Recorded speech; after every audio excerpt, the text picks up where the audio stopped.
I mean, what's Pro Football Focus doing? Last week they had Brady. This week they got Brady. We're literally doing it differently from everybody else. As a matter of fact, moving forward from this point on, I will not make reference to PFF. Do you not understand that they are that way because you're Joe Flacco? And you just like to discredit things that people deserve credit for. That you can't possibly be expected to defend that. Talk about the game, Sam. So, who cares about what people think about us? Yeah, I like football season, all the things that go with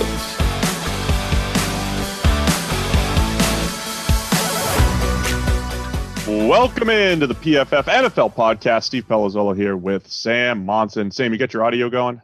Yeah, started it. Great. Me too. We're ready to go. We are 1 week away from draft night. Can you believe it already, Sam? Kind of already. Already? Yeah, it's been going a while, Steve. I'm kind of ready. Kind of ready. I could use one more week. One more week of draft buzz and prep. We are in anonymous scout season. I mean, this is their time to shine. I mean, those guys, listen, if you don't understand the effort that scouts put in, they are traveling about 270 days a year. They're on the road, and this is their time to shine. This is the time they've been preparing for so that they could tell people, this guy's got a bad face. Yeah. Or this guy eats too much, doesn't love football enough. Mekhi Becton. I mean, this is their time to shine, Sam. This is their week. See, the thing is, everyone, whether it's an office environment, whether it's just a group of people around, everybody knows the one guy who doesn't get to say everything he wants to say because most of what he says is dumb, right? And everyone ignores that guy. That is anonymous scouts. Who's that guy at our former office? Right. And whatever the meeting is, the scouting meeting in the NFL team, nobody's listening to that guy, and he can't get out all of his idiotic takes because everybody knows they're absurd. And suddenly he's found someone that not only is okay to let him jabber on and give his crazy take, but is actually eager to hear it because he's going to write it down and throw it out there into the world. Anonymous scouts, by definition, are the guys that nobody is listening to, and you shouldn't be listening to them either. So we're really going to get into all the guys that we really like, the PFF most underrated players, the guys that we're higher on than most. But just to finish off this whole scout thing, it's kind of like the old saying, like the C student at medical school. What do you call him? You call him doctor, right? I mean, it's like a doctor's a doctor. A scout's a scout. Like there's different levels of scouts, but a reporter's looking for, it's just any scout. Any scout could say anything that they want, and it's like, oh, here's what he said. There's literally thousands of scouts out there. Well, it's more like that adage of those who know don't talk, and those who talk don't know. I suspect that's far more accurately what it actually is. If you're getting quotes from a legitimate scout, he doesn't know what he's talking about. And if you're talking to a legitimate scout, he's not telling you anything. All right, let's get to the guys that we are higher on than most. It is the PFF most underrated team 1 week out from the NFL draft. Every year, we try to reiterate, hey, our process is different. It's different and evolving. I love the fact we have 3 different podcasts right now at PFF, right? We have ours, the flagship, Sam. We call us the flagship of PFF. 4 podcasts. 4 with fantasy. Well, fantasy, yes. And college, right? Is the college one sticking around? I don't know. So 4 podcasts, but 3 that are focused on non-fantasy topics. Can I say that? We're the flagship. Now we have our own kind of style.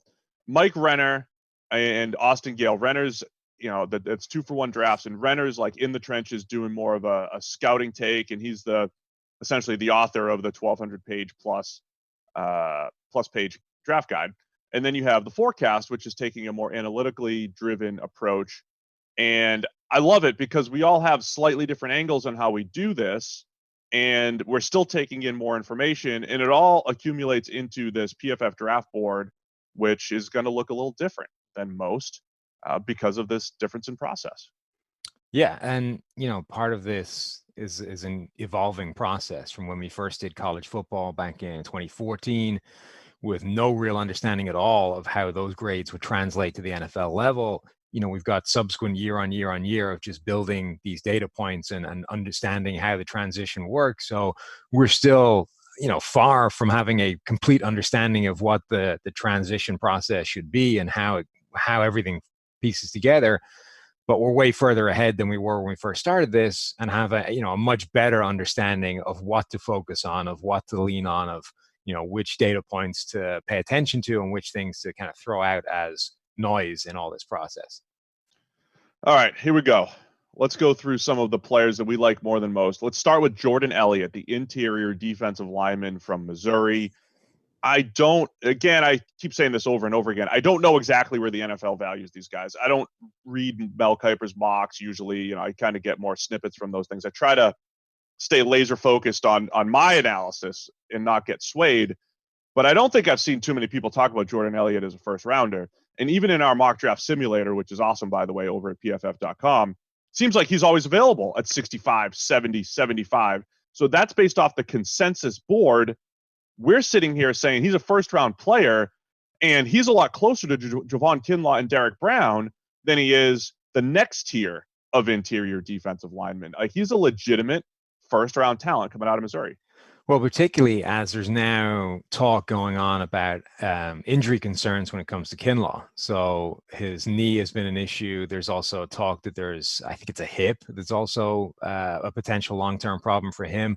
So if Kinlaw was our sort of consensus top interior defender on the board because he's a better pass rusher, Derek Brown has his concerns because he isn't a great pass rusher, and this idea that his ceiling is an Akeem Hicks type player and there just isn't enough pass rushing upside there. Like the next guy is Jourdan Elliot. Like at that point, his value starts to go up because he becomes, potentially a higher upside, cleaner prospect than those two. And that really propels him into the first round conversation. I'll let you get into your Jourdan Elliot notes because I see your notes and some of them are fantastic, but I'll let you pass them along. All I know is, go ahead. Some of them are also, kind of funny, right? Or designed to be kind of funny, not necessarily 100% serious. And I don't know if it's funnier if I read your thoughts or if you try to convey them into real thoughts. I think you should probably read the ones that are designed to be funny. Okay, well, let's start by this. The first Jourdan Elliot bullet point from Sam, who wears number 1, Elliot. Number 1 is slimming. Makes people underestimate his size. Yeah. I mean, he's a big guy. It's true. So when I'm watching him, first off, because he plays with great pad level and he's got great get off and all that stuff, and you're thinking like penetrating 3 technique, kind of like your classic undersized defensive tackle. And then, a lot of times I watch a guy and then I'll go back and say, okay, what is he listed at? Or what did he do at the combine and everything? He came in at 6'4", 302. So he's way bigger than he seems. And that's that's Kevin Williams size. That's, not shy of being Chris Jones. That's a big guy. That is a load inside, but he looks like this slim, undersized player. And I honestly think, it's kind of in there as a joke, but I honestly think an interior defensive lineman wearing a single digit number, and in particular number 1, I honestly think that makes him look smaller. It makes guys think that guy is massively undersized, and he really isn't. Like, he is a big guy. Now, I still think his role is as a pure penetrating pass rusher. I think shooting gaps, he shouldn't be doing anything other than shooting gaps. That's what he is really good at. His get off is absolutely ridiculous. There's a bunch of plays where, your favorite play where they try and down block Aaron Donald with the center, and you just never ever get there. Yeah. Jourdan Elliot was wrecking that block, except it wasn't a center. Like, he was just beating a down block to the gap. Like, they weren't able to just get across a shade and block Jourdan Elliot when he really shoots that gap. That's what he should be doing. I think he's got skills like to do other things. He shows some plays where he's got really good hands. But a lot of the time when he's not shooting a gap, it's like he doesn't really have a plan for what he's doing. He sort of just reacts and tries to shed every now and again. But when he doesn't have the plan, he can kind of get stuck on the block, I think, largely while trying to decide what he should be doing. You're talking about in the run game? A bit of both, whether it's a run or whether it's disengaging and figuring out how he's going to rush the passer. Whereas when he's just shooting a gap, there's no thinking, right? It's just I can shed this guy, I can get skinny, I can, I can get past him without any problem if I don't have to think about what I'm actually doing. That concept of getting skinny is one of the notes I made. A lot of these defensive tackles, when you're going through their tape over and over and over again, there's not too many of them that actually handle double teams really well. Like even Derek Brown, even the guys that are the great run defenders, like they will get moved by double teams every now and again. But I thought that Jourdan Elliot had this really impressive running back style ability to get skinny and split double teams. Now, if he didn't do that, he would get destroyed, which again is kind of standard, right? Like when you're going through and you make the same note on every, like doesn't handle double teams, doesn't stand up. Like it's pretty common from like what you see standpoint. But Elliott has an ability to kind of split the double as far as the run game goes, and playing with that good pad level. He knows how to long arm. I think he does have a number of rushes where he kind of adjusts his hands on the fly to win late. And, so I think he has the ability to win right off the snap and win late better than most in this class. So the number I point to is he's right up there with Javon Kinlaw in win percentage over the last 2 years from a pass rushing standpoint. Last year, he had the number 1 pass rush grade and number 4 run defense grade. He's the only guy to rank in the top 5 in both departments. So we might be underrating Jourdan Elliot based off all of these numbers. But either way, I think the NFL is absolutely underrating him, and we definitely put him in the first round conversation. Yeah, I mean, I think he was the highest graded pass rusher from an interior player last year. He was, yeah. And I honestly think there's room for him to be a lot better. Like I say, there's some plays where I don't think he really has a plan and sometimes figures it out and gets pressure at the end. But there's a lot of times where I think if he's coached to be more decisive and to basically have a specific role on every one of these plays, I think you get more pass rush pressure out of him. And then I think a lot of his deficiencies in the run game, I think, are coachable as well. Like he bounces out of his gap a lot more than I was comfortable with. But again, that feels like something that shouldn't be a problem to fix, right? It's like, this is your gap, don't leave it, the end. Right. So just to wrap things up with Elliott, he's also a guy, one of my favorite things to do every offseason is to see guys that played really well on really small sample sizes and kind of say, hey, here's a guy to watch for next year. He was that classic guy to watch. He only had 395 snaps in 2018, had an 86.6 grade, which is outstanding for that small sample. Last year, 565 snaps, grade was up to 92.4. So he was kind of like on the breakout player list for us this year. Part of the concern though is you add that up, he's under 1,000 snaps over the last 3 seasons, right? So the experience isn't there, to your point, which I think maybe makes him a little bit more attractive potentially. So nothing physically is special about him. Had a good 10-yard split, 1.71. Beyond that, pedestrian workout numbers. So I think those are part of the reasons I think maybe why he's not in that first round mix compared to some of the others. But I do think that get off, that first step is potentially special though. I think he could wreck people really early in the play. The way you remember Fred Evans, Minnesota Vikings defensive tackle? That was all he had, right? He had maybe the most absurd first step I've ever seen anybody have, and then wasn't very good at anything after that. But that first step consistently showed up. You could watch him, and I think so. Elliott flashes this, but I think there's too many plays where he's not shooting a gap, right? If you just line him up and said, shoot this gap every single time, he will be in the blank field constantly. Like Evans, you used to be able to freeze frame just after the snap, and he would be like a foot into the neutral zone. Everyone else hadn't moved yet. Dominic Easley, my Easley guy.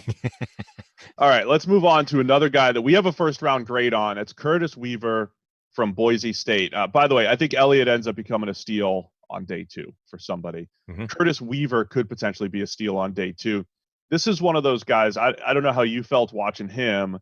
He's one of the guys I struggle with because it's 2 years of really good grading. It came at Boise State, so that's the one caveat maybe from a competition standpoint. He's got the number 1 win percentage from a pass rushing standpoint over the last couple of years. But he's kind of I kind of want to read Austin's note. Okay. Because when, Austin Gale, he's our interviewer extraordinaire. And he talked to Curtis. And he said the NFL thinks he's fat, essentially. Curtis knows that the NFL thinks he's fat.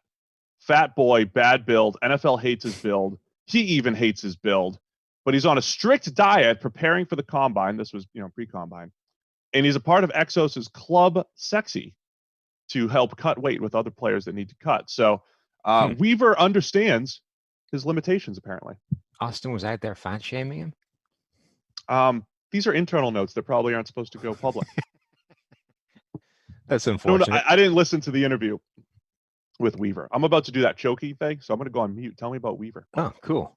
I found Curtis Weaver maybe the hardest evaluation of anybody on this list because, the data is absurd. Like his win rate is nuts. His production is crazy. His grade is outstanding. When you turn on the tape, it's kind of hard to figure out why. He's got really good hands. I think that's the one thing that does show up is that every single play you see him defeating a guy with his hands. Anytime he hits a blocker's hands, those hands are not on him. So that part is really good. Almost anything else, it's hard to look. Anything else looks average. He has the body type that we've just talked about, not tremendously NFL flattering. He doesn't look particularly fast, explosive. He looks reasonably fluid, but it doesn't look athletic. It's difficult to figure out like what the selling point is. I did come away though with a bit of a theory in that I don't think that Boise State scheme made him look good, right? They had him as a stand-up edge rusher. This 2-point stance, the awkward kind of awkward 2-point alignment where you have to then sort of roll your way into an explosive pass rush, which is just, I think it's hard to do. He reminded me a lot of, you remember Aaron Campman from Green Bay, right? He was really good, really overachieving 4-3 defensive end. And then they made him stand up and pivot to a 3-4 outside linebacker. And overnight he turned to crap. He was just awful because he needed this.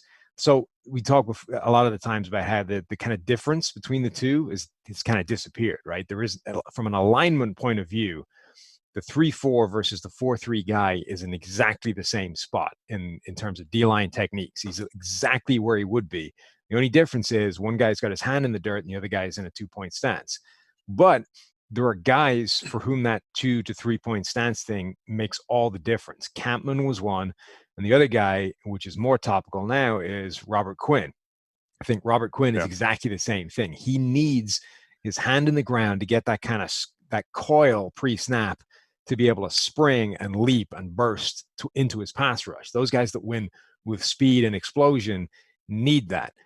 Weaver, I think, actually has some twitchiness, some explosion to him, but he never had a chance to use it because he was never in a 3-point stance. And I was asking you this yesterday. I figured out how to filter to it. Would you like to know how many snaps he had in anything other than a 2-point stance? Yes, I would. Last year, 0. Not a single snap. Seriously? Yep. In his NFL or in his college career, 39. All of them were in this 4-point sumo stance thing, not a 3-point stance. I don't think he had a single snap in a legitimate 3-point stance. I think every single stance that was hand in the ground was this weird sumo 4-point stance thing where, I mean, that's not going to help you do the explosion stuff. So my theory that he's more explosive than he looks on tape is going to be entirely untested until we see him actually do that at the next level. Or you get a 10-yard split out of him, doing some of these pre-draft workouts, which I haven't seen anywhere. So that's great. I think that's a great note. Thank you, PFF Ultimate. And I'm making a note to add stance to my defensive to PFF IQ for defensive players. There you so go. that you can easily get to it because I love that whole thought process, right? Like I'm seeing this thing and let me try to confirm it. And you're able to confirm the fact they didn't have many opportunities. I think to paint a picture for our listeners too, from a body type standpoint, he reminds me of Lamar Woodley of the Steelers. Remember, Woodley played that 3-4 outside backer, kind of like a heavy set defensive end body trying to play 3-4 outside backer. And then Lamar Houston from the Raiders, who came out and he was like a defensive tackle in college who kicked outside some more of that 3-4 outside backer. And then I really like Renner's comp for him, which is Jabal Sheard.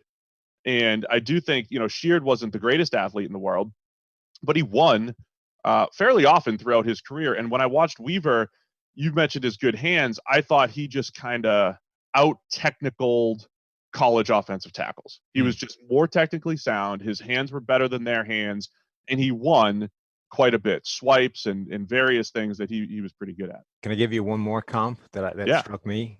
Charles Johnson, the old Carolina Panthers defensive end, again, had that sort of body type that makes you think, how's that guy good? And just won a lot. Right. And a lot of the same ways, right? If you're going to have that kind of body and not be that staggeringly explosive, you win by technique and you win by being sound. Now, Charles Johnson had more of the sort of edge burst and corner turning ability than I've seen from Weaver, but I think that would be like his ceiling. Like if you get, I think Weaver should be basically trying to become Charles Johnson. That should be his NFL target.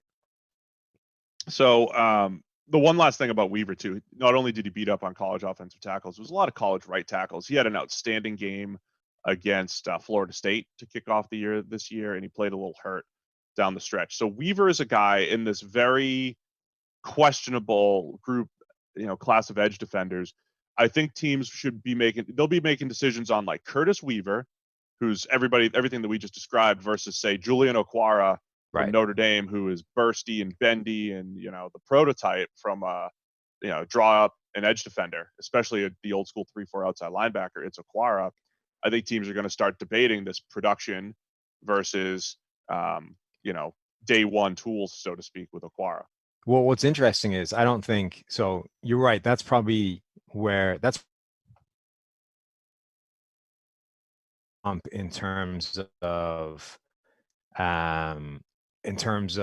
where they're going to go actually in the draft. But for us, it's a more interesting conversation of, do you get a Curtis Weaver or a K'Lavon Chaisson, who is kinds of like burst and everything that you should want in an edge rusher, but has none of the production. So it's two extremes, right? The guy that has all the production doesn't appear to have any athletic tools you're looking for, versus the guy that has all of that and none of the other stuff. Like, which one should you be shooting for if you're the NFL?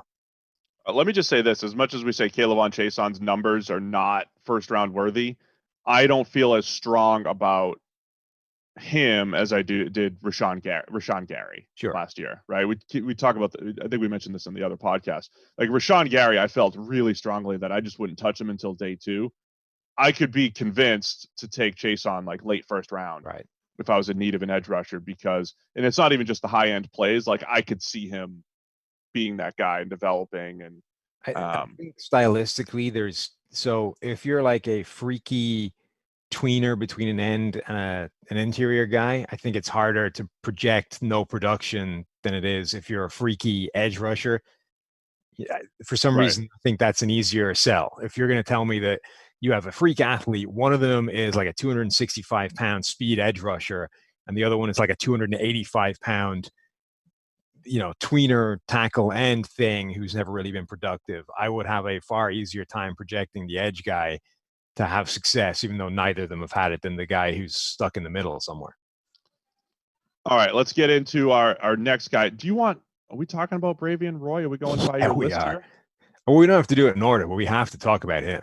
All right, we'll get to him at the end. Joshu Che from Michigan. There's another edge defender, a guy that was extremely productive. Again, number 1 win percentage just last year among all edges.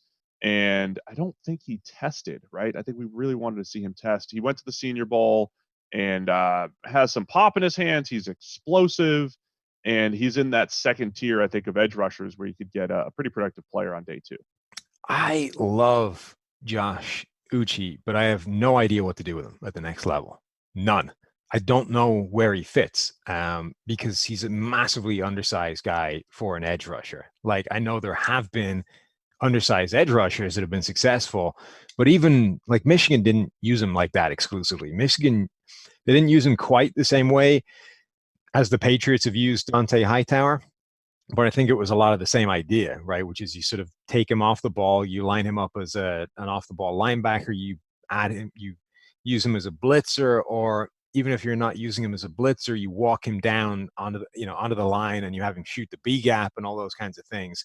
So it's not quite the Hightower thing, but it's a lot of the same principles, I think, which is you sort of shift the dynamics of how you're asking offenses to pick up and deal with this guy. It's not the same as saying, all right, if you line up in this position every single time, it's one thing, but if sometimes you're here, sometimes you're over here, it's difficult for blocking schemes to deal with that. So I think a lot of his production, I don't want to say it's like entirely dependent on the scheme, but it was helped, right? He was certainly benefited from the fact that Michigan was prepared to use him all over the line. I don't know if you can put him as just say, all right, now he's a 3-4 outside linebacker, standard 3-4 outside linebacker. I think he could do that and be reasonably successful at it, but it kind of feels like a waste. It's like he struck me as like an Isaiah Simmons for the front seven, right? Yeah. Instead of a guy that can do everything in the back and cover anywhere you want him to and be that matchup weapon, what if you have a guy in the front seven who can do that, right? You don't know where he's going to be on any given snap. He can be as a 3-4 outside linebacker. He can be in the middle somewhere as an off-the-ball linebacker. He can be down, almost as a defensive tackle, stuck as a stand-up guy in the B gap and be rushing against your guard. You don't know where he's going to be, but he gives you the flexibility to start doing basically anything you want up front. I don't know that there are defensive coordinators creative enough to do that, as opposed to just say, all right, you're going to become a 3-4 outside linebacker or a situational rusher. But I would love to see it because I think that's what he would be really good at. He's good at pretty much everything you want him to do. It's raw and it's not the finished product yet, but I think he would be spectacular if someone gave him a role like that.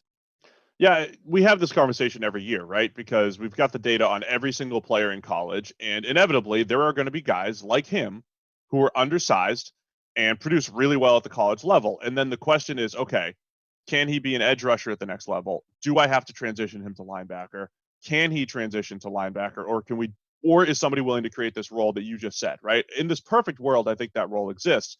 But the same thing I said on the last podcast is there are 64 pass rushing jobs in the NFL. Right? There's 2 per team. You got to be one of the top 64 pass rushers in the world, right? And a lot of these undersized guys, like a Joshu Che, like Joe Schobert coming out, Shaquille Griffin coming out, right? Shaquem Griffin, sorry. There's a lot of these guys every single year. It's like, do they fit into this top 64, so to speak? Do I actually want to make him my edge defender over, say, like a Chandler Jones type or whoever, like the prototype? But if I have those 2 guys, if I have my 2 edge defenders, how can I use this skill set to isolate this guy on running backs or make, if they're quicker than guards, like you said, roll them up into the B gap.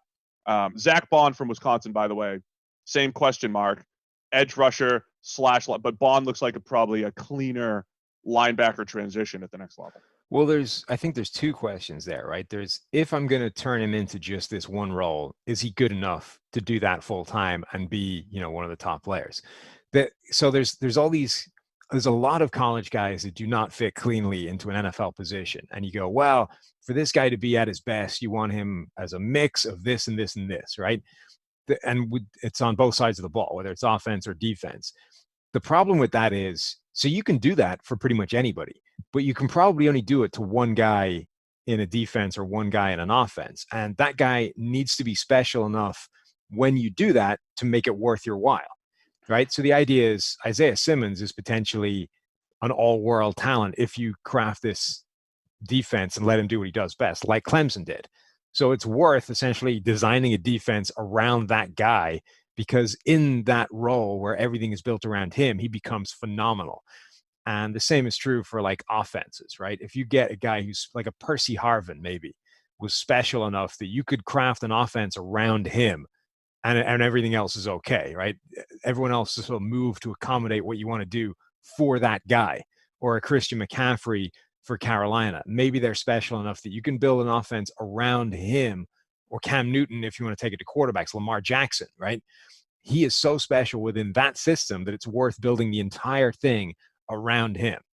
But if you have a guy who, well, okay, we could build the entire thing around him just to make him viable, then it's probably not worth doing, right? Then you're probably better off just not taking that player, taking somebody else and plugging him into an offense. It's easier for everybody else. That's the question you have to ask yourself is Joshu Che good enough that if we create this system that lets him be this sort of joker up front, everything, A, it's a net win for everybody else, and B, like he's special enough that makes everything else better. I think there's a chance he is, but that's a big risk for any team to do that. And they would have to be sure that if you craft this entire thing around him, he becomes not just good, not just worth doing, but like special. Unless he just becomes a part of positionless football. And I just you don't build think your entire team with a bunch of these guys. Yeah. And I think there's maybe one team in the NFL that's even close to that right now. Everyone else is far closer to, we have this system and you plug into any one of these positions, take your favorite. So the guy that Renner used as a comp, another one, I don't always agree with Mike and his comps. I think this one's clean, though. Uchenna Nwosu, the guy that came out of USC 2 years ago, went in the second round, has played for the Chargers.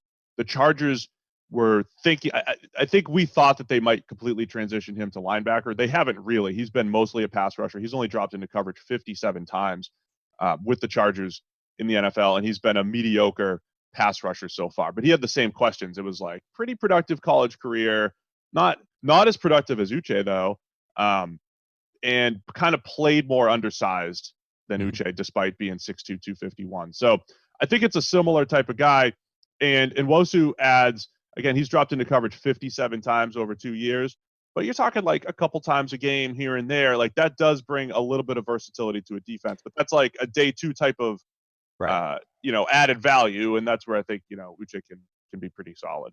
I think there's some Gennard Avery to him as well. Gennard Avery had that thing where he basically split time between edge rusher and true off the ball linebacker, not the way that Uche did, and that it wasn't like snap to snap. It was this game you're playing linebacker, this game you're playing edge rusher. Avery, I always felt, was just a better edge rusher. It felt like they took their edge rusher and plugged him in at linebacker, and he was good enough to make it work in college. But I don't know that that's possible at the NFL level. He basically became an edge rusher for the Browns, but there's some of that to him. I think he could probably be a decent edge rusher, but I would love to see him land somewhere like the Ravens or somewhere like the Patriots, a team that's willing to take a guy and tailor things to what he does well, because I think he does a lot of things well. All right, the next guy to talk about here is Willie Gay from Mississippi State. The linebacker class, this is kind of the usual deal every year, right? The linebackers are tough to rank. I think anybody in the back seven is tough to rank because it's going to be style and usage and whatever. If you have Isaiah Simmons as a linebacker, most people have him as number one. I think there's an internal debate in NFL war rooms about Patrick Queen versus Kenneth Murray as late first round picks. We have Patrick Queen as our number 2 linebacker, but we have Willie Gay as our number 3 linebacker. We don't have Murray until number 5. So we're definitely higher on Willie Gay than others. There's some off-field concerns, but on the field, explosive sideline to sideline player. Yeah, so he, to me, is like if you were asking teams to draw up an NFL linebacker for today, you would basically draw up Willie Gay. Like he does everything from a size, speed, instincts, play, everything that you would want. That just comes with a ton of baggage, right? Whether it's low sample size, whether it's off-field issues, like you just have to navigate that. Because I think on the field, it's difficult to look at his tape and find problems, right? He does everything you want well. He shows you at least a few plays of every single thing you're looking for. He excels in coverage, which is the hardest and most coveted thing for a linebacker in today's NFL. It's just we haven't seen A, enough of it, and B, there's also the suspension issues. So he's graded extremely well in coverage when he's been on the field, improved a little bit in the run game. It wasn't really it's not really his calling card, but he has the skills there. But it's one of those at the linebacker position, if you're willing to give up a little bit of production for an incredible athlete, like that would be the position to do it. And he ran a 4.46 40, a 1.5 10-yard split. Both of those are 99th percentile at the position. Solid 20-yard shuttle, solid 3-cone, almost a 40-inch vertical, 99th percentile broad. I mean, he just tore up the combine. So if you're gonna, this is one of those positions. If you're gonna bet on an athlete who's not a disaster on the field, he's been a solid player. This is the guy. I mean, this is the guy to do it. The only question is, some of the off-field stuff, which basically people at Mississippi State said it was a bad year. We can't elaborate beyond that. So, we'll leave it at that. He feels like the kind of gamble it's worth taking, right? Particularly if you're a team that if you've assembled draft capital, like this is why you do that. You do it to move around, or you do it so that you have the ability to take a flyer on a guy other people don't want to risk. So, if you're a team with multiple second-round picks, say, I would absolutely spend one of them on a guy like Willie Gay. If it doesn't pan out, fine, we have the other one there. But we took a shot at upside that other people didn't want to risk because they only had the one swing at the bat. I think that is an absolutely perfect way to spend that kind of extra draft pick. He has only played 846 snaps in his career. I mean, he was only on the field 177 snaps last year. So that's over 3 years, 846 snaps. Has been outstanding in coverage. You mentioned that, if you have multiple second-round picks, like I think a team like the Rams, where they picked toward the back end of the second round, have the 2 second-rounders, just lost Corey Littleton. I mean, this guy could immediately replace Corey Littleton in the middle of the field, assuming you can keep him on the field. So from an on-field standpoint, the guy can play. 3 picks, 3 pass breakups on just 35 targets. Right. His first game, he just rolls back in against Kentucky, pick 6 right off the bat. So yeah, he's a skilled player. Yeah. So Willie Gay, another guy, I think we're going to be higher on him than most because we have him as our linebacker 3, and how much can we really factor in? I'm not in the interviews. Who am I missing? Patrick Queen 2. Who's 1? Isaiah Simmons. So I'm looking at my. Okay, yeah, gotcha. It depends on where you put him. Right. Gay's number 3 if Simmons is a linebacker. Honestly, he's in different places depending on where we are. I got you. All right. After Willie Gay, let's go Tyler Johnson, wide receiver out of Minnesota. What do you think? I feel like Tyler Johnson tape should come with a Johnny Cash soundtrack, right? Yeah. That I hurt myself today to see if I still feel, that kind of thing, right? You're singing again. Yeah. So it's like you were talking about this with Tyler Boyd, right? He was the guy who, no matter how much tape you watched, you just couldn't feel anything. Yeah. That's where I am with Tyler Johnson. I keep watching, and keep wanting to have a take or an opinion or just feel, the blood coursing through my veins and make sure I'm still alive and functioning.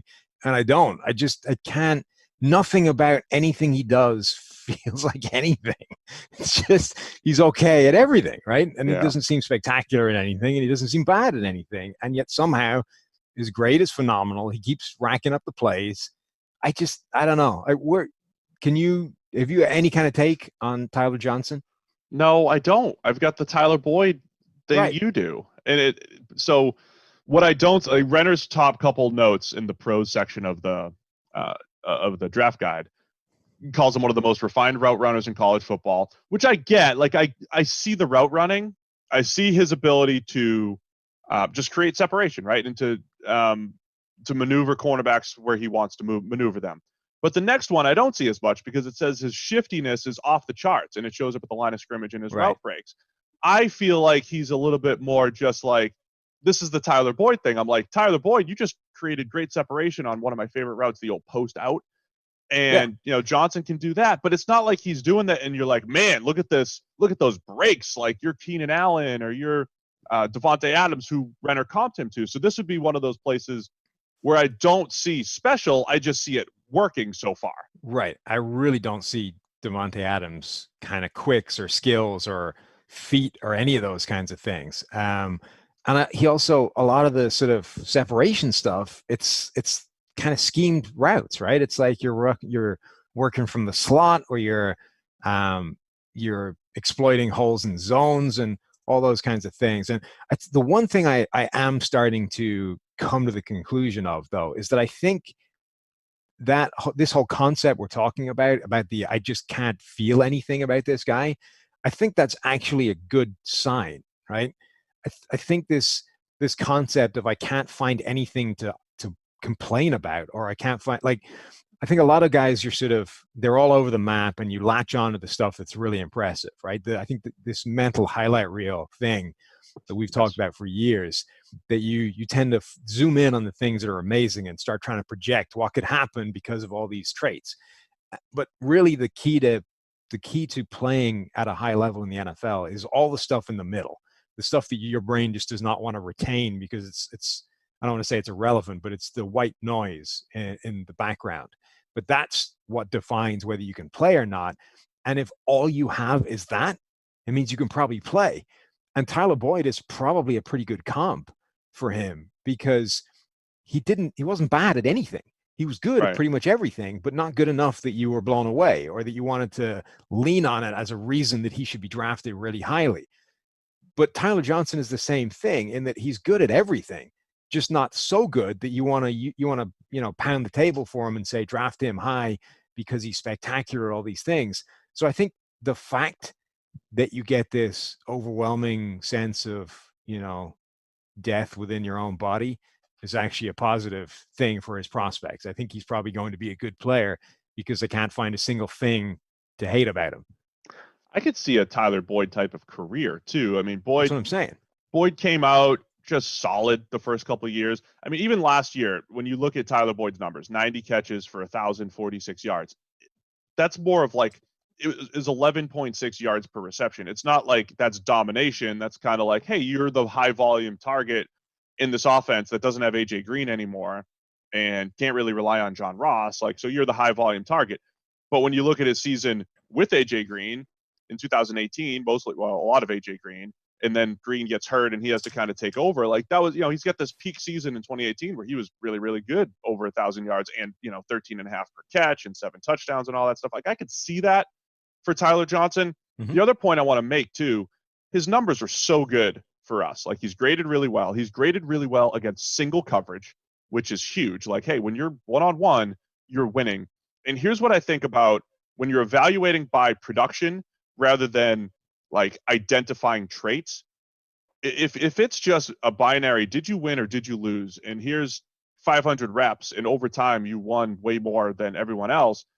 It almost doesn't matter how you did it to a point. It's just kind of like it's rolled up into it, right? So whether we say you're shifty, whether we say you use your hands well, whether we say you could do these 10 things well, it almost doesn't matter because it just kind of gets rolled in there. And if you find a way to get open, you found a way to get open. And that's kind of what I feel about Tyler Johnson. Well, yeah, it's like I can't find a particularly good reason that he's winning over and over and over again. But equally, I can't find a reason that it won't still continue. So there's nothing in his tape that makes you go, well, okay, everything he's doing is a product of this.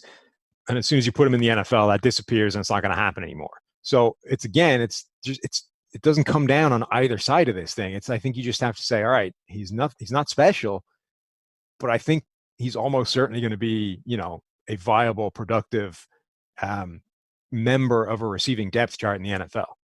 By the way, everybody makes me feel a little bit dead inside.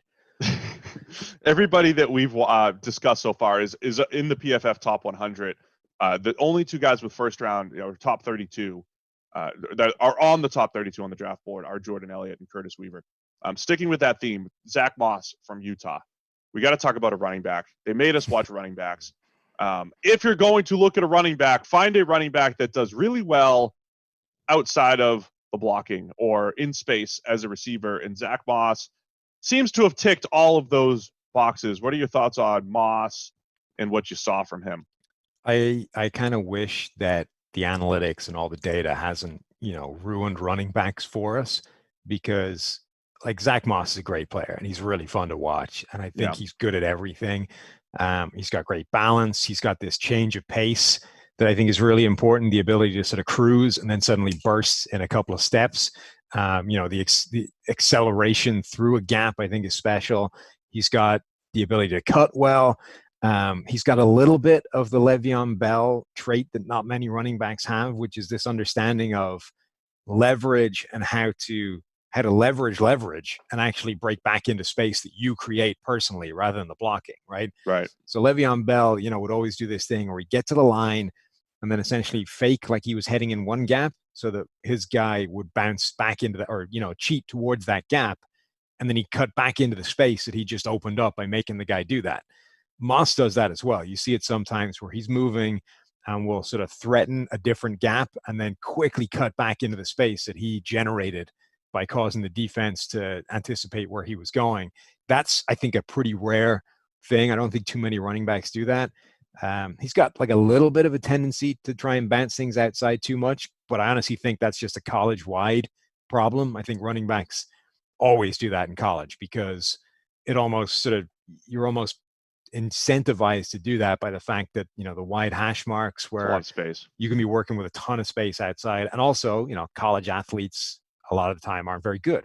So there's a lot of time it pays off for you bouncing it outside because you suddenly find yourself one-on-one with 20 yards of space against a guy who isn't your caliber of athlete. That doesn't work at the NFL level, but I think you can adjust to that. So if you're going to evaluate a running back, which you still have to do because there are levels of good when it comes to running back, you want to focus on, again, the things that they can do above and beyond their control, above and beyond, or things that they can control above and beyond the offensive line, and what can they do as a receiver. I'm going to be writing a piece this week, actually, that talks about PFF critical factors, Sam, and the stable metrics and the unstable metrics when you're evaluating these guys. And so the stable metrics, or the ones that you would want to focus on for a running back, would be things like his rushing grade, his missed tackles per attempt, his yards after contact per attempt, his overall receiving grade, same thing, forcing missed tackles after the catch, and then yards per route run. Those are 6 metrics where Zach Moss is the only running back in this class to rank in the top 6 in all of them. And he was number 1 in yards per route run. So it's blue across the board on my spreadsheet as far as, is he in the top percentile on all these things that are the most important things for a running back? He's there. And Renner's comp was Kareem Hunt, which I like a lot because you talk about the balance, ability to make guys miss, and probably lacking that top-end speed for whatever that's worth. I think that sums up Zach Moss really well. Yeah, like I say, I'm kind of sad that we're just conditioned into this running backs don't matter thing and, don't pay attention to them and don't draft anybody before the 5th round, all that kind of stuff, because I think Moss is a really good running back. And, if we were doing this back in 2014, say, he'd probably be a 1st-round guy for us because that's where we were putting the top running back, the guy that we thought was the special guy from this group. I think he's absolutely in the discussion to be the best running back taken in this draft. The only question is, how high do you take that guy in a vacuum? I would say also from even though his pass game numbers are really good, he's the type of guy I think is just going to maximize a swing pass, a check down. Yeah. He's not the one you're going to be isolating on a linebacker. He's not going to run a ton of routes from the slot or out wide. He's okay at all of that stuff, but kind of like Christian McCaffrey did in a few games last year. Christian McCaffrey would just take a check down, and instead of only getting 3, he got 7, 8, 9, 10. Feels like that's more of Moss's game when it comes to being a receiver. Yeah, he was more the David Montgomery as opposed to the Josh Jacobs. I think Josh Jacobs had like receiver skills that he could be lined up outside and run deep down the field. I think Montgomery was good as a receiver out of the backfield. Like right. Moss, I think, can be a good receiver out of the backfield. He's not going to be a matchup problem if you put him in the slot or out wide. Zach Moss, hashtag fun to watch. How about Geno Stone, the safety out of Iowa? I think, I don't know where the NFL is on him. We definitely have him ranked higher. I don't love him as much as I would re-rank some of our safeties at PFF. There's a guy that we're going to talk about later that I like a little bit better than Geno Stone, but he's an underrated, just solid Iowa player. How many Iowa players, when you're writing notes, you're just like, this guy understands zone coverage? I mean, that's Iowa, right? To a T. That's Geno Stone. Yeah, I mean, I really liked he would shoot out of the middle of the field like a guided missile. As soon as he sees something and he sees it early, he just fires towards the ball in a straight line really fast, and it's kind of fun to watch. Sometimes when he shouldn't, sometimes when he's not supposed to as well. Look, you're gonna get some wrong sometimes, and honestly, there's not much you can do about that. Like I think like Earl Thomas gambles a ton and gets a lot wrong, right? But he's so good at the stuff he gets right that it's a net win. I think you probably have to eat that sometimes. Part of this idea of being able to see things happen before other people is sometimes circumstances change, right? And you might have seen exactly what the quarterback saw, and then the quarterback decided against it, and now you're in trouble because you were anticipating what the quarterback was doing, which he was going to do, and then changed his mind. And at the point where he changed his mind, you're now screwed. There's no way of like backtracking from that. You've already set off, and you're committed. But I think that's probably okay. I think that's probably a net win, unless it becomes a trait that defenses figure out, or the offenses figure out how to exploit. Like if you're so quick to do it that they can just go, well, I'm just going to look that guy off and he's gone. He's out of the middle of the field. That's a problem. But I think if you're just good enough that occasionally the quarterback has to back out of what he wants to do, and then you're in trouble, I'm okay with that. I think that's worth the sacrifice for the plays he does make. I think the key with Geno is he works downhill a lot better than he works moving backwards. So he's got to be in a system, like they play a lot of quarters there. And with quarters, it's like there's a lot of stuff underneath you that you have to read. So like the plays you're describing, if you're reading a player and he's not running a vertical route at you, you're pretty much working downhill, finding work or attacking a drag route or whatever it is. He does that really well. He attacks downhill very, very well. I've seen him lose track of the ball in the air in one-on-one situations, though. I think it's more like when he has to go backwards. So I think if he's in a zone-heavy scheme, he's got some beautiful plays, too, just getting depth and picking passes off against Michigan. Like, there's a lot of great plays on film.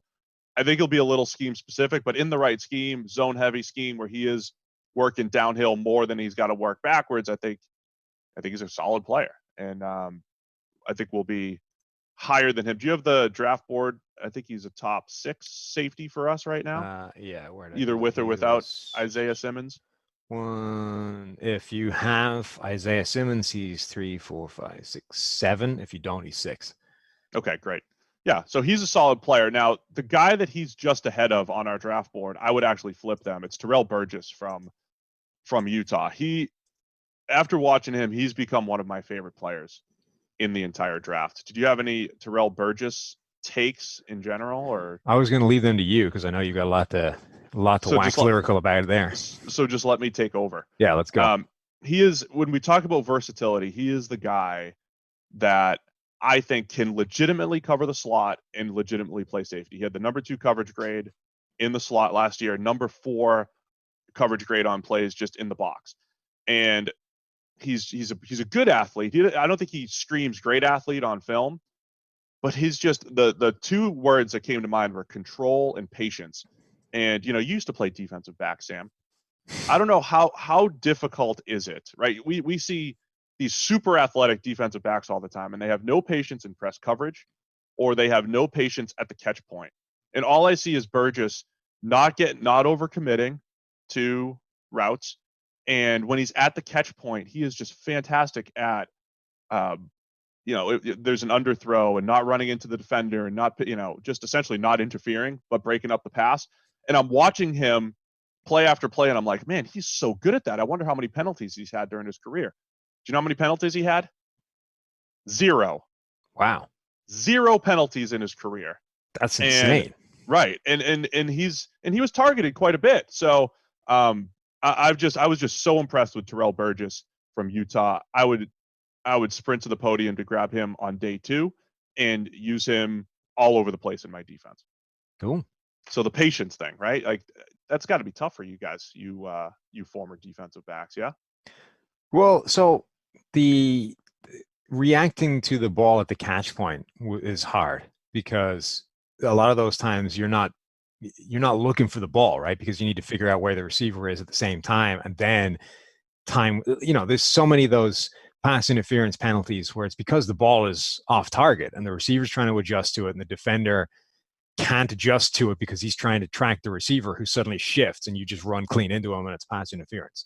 Like that catch point dance of trying to stay close to the receiver and challenge for the ball that you don't know where it's actually coming is a really hard thing to do. And anyone that can do that to a high level has got some skills. All right, we got a few more guys. Again, we're just going through the guys we're higher on than most.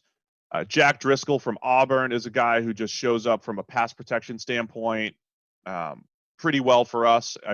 I'll put Jack Driscoll and I'll put Matt Peart from UConn in the same bucket. I think I'm going to write an article on this too. I kind of like stealing value in the draft. If you can find, I'll use the same thing I said for edge rushers. There's 64 starting tackles in the world. Like 15 of them are good, right?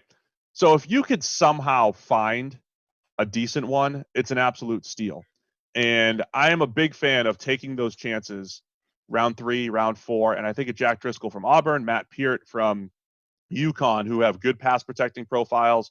Peart was really good in the run game. He's only played football. He only started playing football in high school.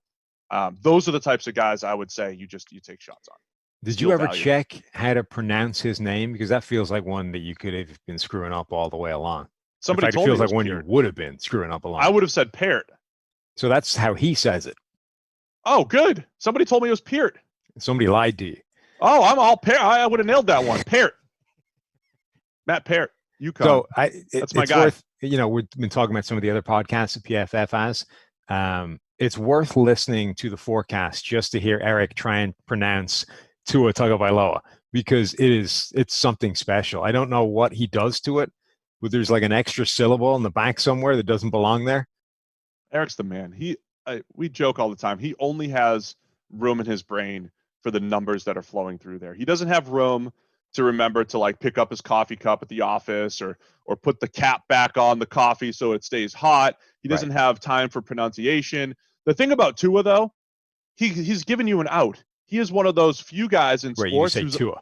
He's a first name guy, right? Yeah. Like now, when you say Lamar, you know who Lamar is, right? When you say Tua, there's only one Tua. You say the last name one time, and for the rest of the show, you could get away with just saying Tua. That's the rule. Tagovailoa, by the way. God, I really hope that the notification sounds on this computer don't come through this call, because this thing has just been spamming me with notifications. I'm not hearing 30 it. seconds. So. That's a good sign, because it was pissing me off. I don't know about anyone else. All right, couple more names. How about Jalen Hurts from Oklahoma? I struggle with it. He's one of those guys where just like the data kind of points to it, and I'll explain why maybe the data doesn't point to it as well. Do you have any Jalen Hurts thoughts? I don't buy it. I'm not. I think so. Sometimes there's a lot of things that can skew the overall grade, right, and point you to a certain conclusion that wouldn't necessarily be supported if you remove all of those other things, right? And that's why, when it comes to cornerbacks, the overall grade might say something, but then what is it in single coverage? What is it in all your critical factors? When you start stripping out all the other things that influence just coverage, what does it do to the grade then? Same thing obviously is true with quarterbacks, whether it's protection, whether it's receivers, whether it's offensive scheme, whatever, right? There's a ton of different things that influence quarterbacks play. I think all of them went in Hurts' favor when he went to Oklahoma. And then I think all the things that he struggles at will be way bigger problems at the NFL level. Like, I think fundamentally, he just does things too slowly for me to buy into that being successful. I think more and more this idea of processing speed and being able to function quickly is really important for young quarterbacks. And I think particularly if you're a young quarterback that's not going to go top 10, where the team has already bought into you, right? Like if you're Joe Burrow is drafted number 1 overall. The team has bought into him. He has a lot of rope with which to hang himself before they finally go, all right, screw it. We've given up. We're out. If you're drafted like in the 2nd or 3rd round, you don't. You've got a very limited amount of time with which to work, if you get any time at all. So you don't have the luxury of like, all right, it's going to take me 2 years of the game to slow down enough for me to be able to do what I do well. If you're already behind the curve when it comes to processing speed and holding onto the ball too long, you're done. I just don't see how that can work out. Yeah, Jalen, there's a lot to debate internally with Hurts. Here's the comparison I'm going to use, right? And thank you to Baker Mayfield and Kyler Murray for this, right? We now have many years of Oklahoma quarterback data in this system, right? So in a vacuum, you look at Jalen Hurts. He had an 89.4 passing grade last year, which is really good, right? Mm-hmm. That's great. We pride ourselves on these production grades.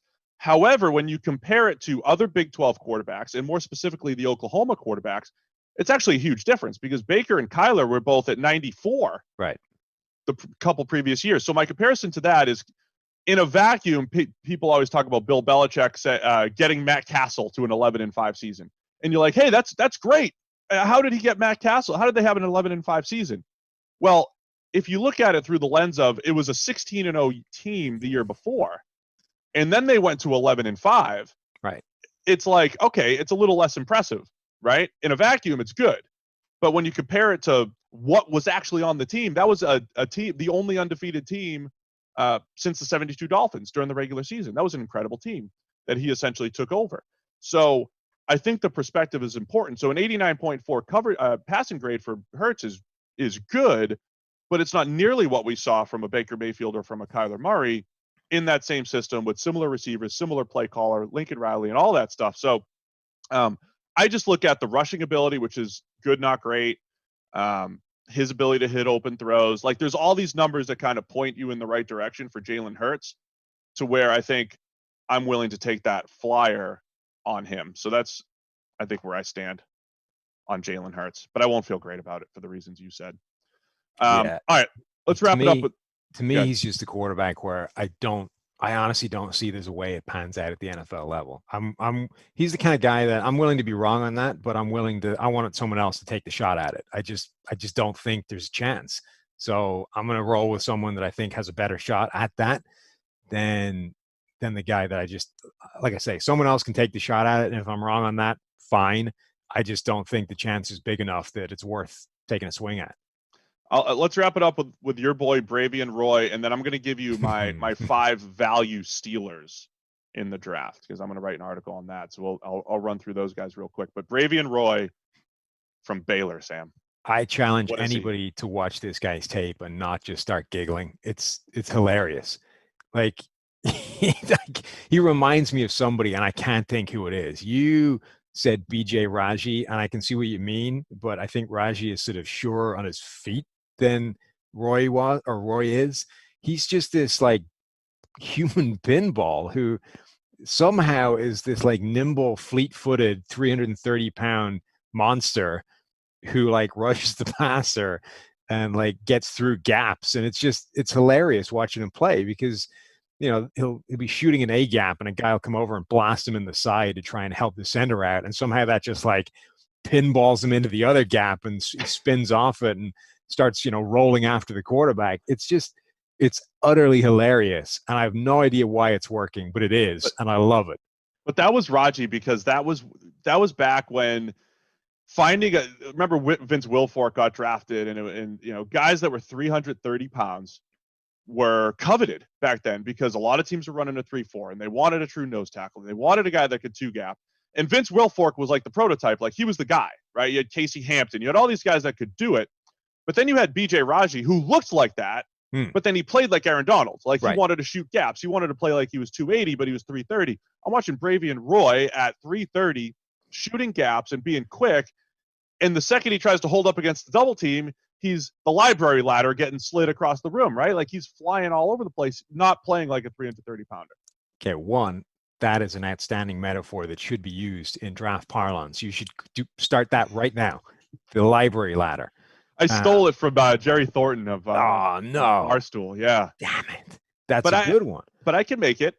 I can make it my own. Just act like it was yours. No one. Let me ask him. I'll send him a DM. So yeah, that's really good. So the difference, I think BJ Raji was legitimately just a 3-tech who weighed 330 pounds. Like, that was his problem, is that I think he was a really good penetrating 3-tech pass rusher, but because he was 330, he was immediately stuck at nose tackle and just told, like, that was his gig, right? I think he was just miscast. And there was a few guys that were like that. Remember, like Alan Branch, I think, had the same problem, right? Yeah. It's like, you're a 3 technique, you just happen to be like 320 pounds, so you're never going to have the shot to do it. Roy, I think, is slightly different because I don't think that he's this like explosive, quick first step. I think he's like nimble is the word, right? He's weirdly nimble for a guy that's that size. He's this like fire hydrant who's got like dancing feet and just seems to somehow make it work. I don't know what that is at the next level, but it's fun to watch. Hashtag fun to watch. Bravion Roy from Baylor. Love it. Let me wrap this up unless you have anyone else you want to discuss. Because this is like, it's like open forum right here, Sam. It's our show. We can talk about any players. It's just player-driven podcast today. Talk about guys you like. So the thing I said about Matt Peart earlier, right? I think there are points in the draft where the bets are low risk, but the payouts are high. And those, the middle rounds, right? So I think the perspective on that is usually this guy's a great athlete, therefore the payout must be high. I'm going to look at it slightly differently. I'm going to look at position changes and guys who graded well and whatever. And these are the places you can steal value. The first guy is Matt Peart from UConn, right? A guy that's already graded well, hasn't played a ton of football, has the length, movement skills, has all the stuff you want out of an offensive tackle, and still has room to grow. You might be able to steal a free offensive tackle in the middle rounds with Matt Peart from UConn. And the thing that reminded me of this was Jourdan Mulatto from the Eagles, right? The fact that you just take a rugby star and maybe he's an eventual offensive tackle, like I'll take that bet every single time. Darren Waller for the Raiders, all of a sudden wide receiver conversion, had off-field issues, and before you know it, he's one of the best pass-catching tight ends in the NFL. And then the 49ers had a tight end / offensive tackle in Daniel Brunskill a couple years ago, who was another guy who graded pretty well for us, and he was an undersized tight end that they've turned into like a legitimate contributor on their team. There's a similar, so I'm just trying to look at these players in the draft. So I think Matt Peart's one of them. Ball State guard Danny Pinter is very similar to Brunskill. He played tight end. Renner loves him as a Joe Thuney type. He'll be around in the middle rounds as a potential starting guard in a zone scheme. Like if you're going to find a starting guard in the middle rounds, that's a steal. Danny Pinter from Ball State could be that guy. And then maybe my favorite of this whole group, Louisiana Tech safety L'Jarius Sneed, played free safety last year, had played outside corner at Louisiana Tech. Most of his bad plays came trying to play press in the slot where he's just bad, but he's got legit free safety skills, ran under a 4.4 at the combine, 6 foot, got some length. Like some team needs to draft him and just convert him back to cornerback because the draft capital won't be high for him, but the payout could be tremendous. So I just think there are certain guys that are worth it. They truly do have upside because there's something to their game. Like if Sneed develops into an outside corner and Pinter becomes your starting guard and Peart develops at offensive tackle, the payout is just ridiculous. So what is it with like undersung Louisiana Tech players over the past couple of years between Amik Robertson, Sneed, Boston Scott, Jamar Smith? They've had a ton of guys we liked. Xavier Woods. Yeah. Xavier Woods fan. Another one guy that we should probably mention in terms of a name that we're higher on than I think most people, Jonah Jackson, the guard from Ohio State. Just fantastic pass blocking ability and technique and skills. And that's the kind of thing that I think could translate really quickly. And I don't think anybody is considering him particularly high in the draft, honestly. Yeah, I think so. I still think that interior offensive line play starts with the run game for most people. Like if you look, Renner's comp for Jonah Jackson was Josh Sitton. And if you just tweet the name Josh Sitton, Hall of Famer, ? Right? No, but if you did a poll, is Josh Sitton a Hall of Famer? You'd probably get 2% who said yes. Do it now. No. Now give me a good road grading guard. Carl Nix. Like if you said Carl Nix, it'd be like 50-50. It would just be different. Like people just don't value pass protection on the interior. When Jonah Jackson's profile is potentially really good pass protector and, average to good run blocker. And he's the only guy in this class, I think, who has that profile, who you feel much better. Maybe Ben Bredesen from Michigan, but he's like well below average from a run blocking standpoint.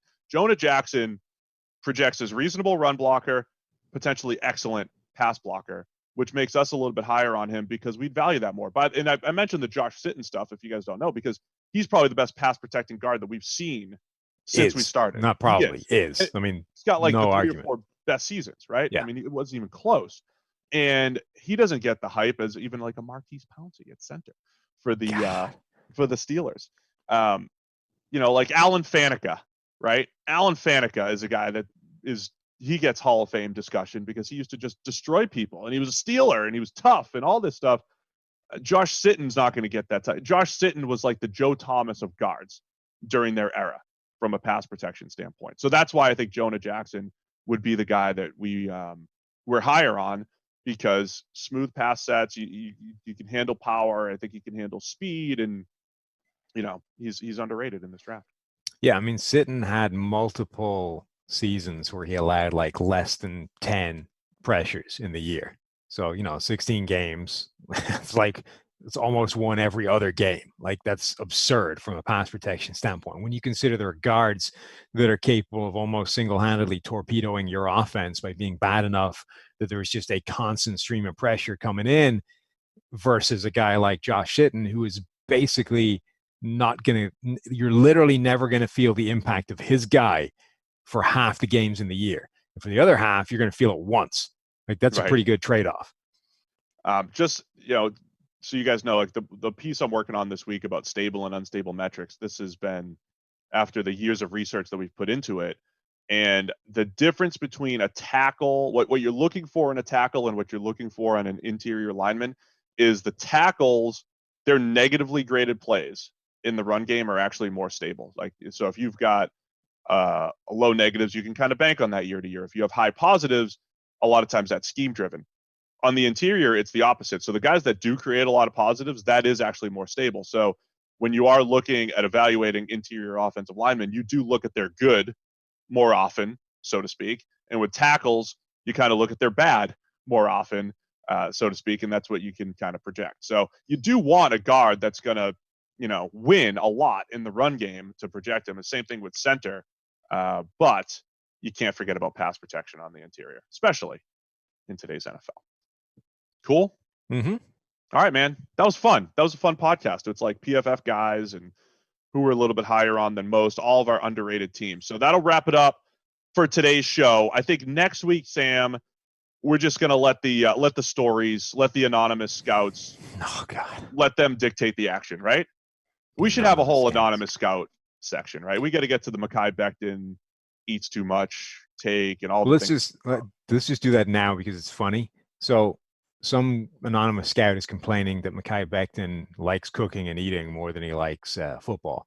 And as Eric just kind of pointed out, there's also a tweet from Mitchell Schwartz of the salad. I use salad in inverted commas because it's just like I can't see greenery in it. This is like a bowl of chicken, avocado, bacon, eggs, everything but anything you would think of as a salad. Anyway, it's a giant bowl of food, right? And Schwartz has this whole thing where it's like, Mitch in the kitchen or whatever it is, Chef Schwartz, where he's just cooking up all kinds of stuff. Also, coincidentally, is probably the best right tackle in the NFL right now. So, counterpoint, not a Pro Bowler. No. Multiple time All-Pro, though, and just had maybe the greatest stretch of postseason play in tackle history. I'm going to tweet. If I tweet, maybe if Mitchell Schwartz got out of the kitchen, he'd be a Pro Bowler. Yeah, you should. All right. No, I'd find that funny. But anyway, it's like, you're complaining that this guy likes food too much. And then all the way over here, literally the best player at his position in the league has like a website dedicated to his cooking. Like, it's just on the face of it. It's absurd. Let's see how this tweet goes over. Yeah. Anonymous Scout season. I think we should take the best and break it down. I get too angry. I can't. Anyway, next week, it's a special week. We're going to go Monday, Wednesday, Friday. So Monday and Wednesday, we'll hit on all of the draft buzz, maybe answer some of your questions. We'll respond to all of the late news leading up to the draft. And then Friday, we'll react to the craziness that is sure to be the first round. So thanks to everybody for tuning in. We'll see all you guys on Monday.